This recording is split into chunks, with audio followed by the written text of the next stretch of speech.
So, ngayon guys, tuturo ko sa inyo paano mag-download ng NBA 2K25. Ito guys, oh.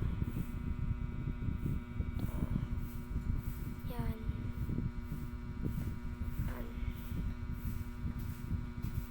First, punta muna kayo sa Facebook. Punta kayo sa Facebook. Search nyo ay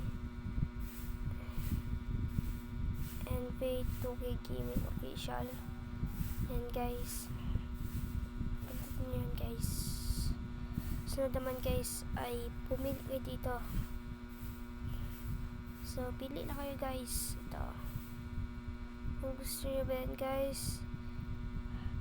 Kasi yung gusto ko guys, ito yung napili ko guys, oh. Ito yung napili ko. Wait lang guys, oh. Papakita ko. Wait lang. So, ito guys. Tapos na guys, pindutin nyo lang yun, oh.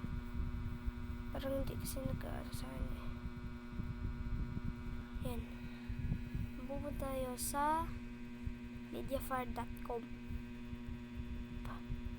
Tapos yan guys, so download nyo yan guys. Kasi download ko na yan guys, eh. Katapos yung download, dapat meron kayong ganito guys, oh. Dapat meron kayong ganito. Dapat meron kayong ganito. Ay, mali. Sa Android OBB.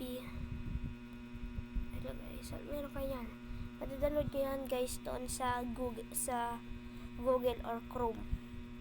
Search nyo lang NBA 2K20 OBB files at madadownload nyo yan guys. Sunod naman ay magsasabi sa akin bakit hindi gumagana, bakit wala sa OBB. Kaya ano nyo muna guys, i-open nyo muna bago meron lalabas doon na ano. Pindutin nyo lang yun, okay, bago meron yung lalabas. So guys, hanggang dito na lang ang video ko. Thank you sa pagnonood.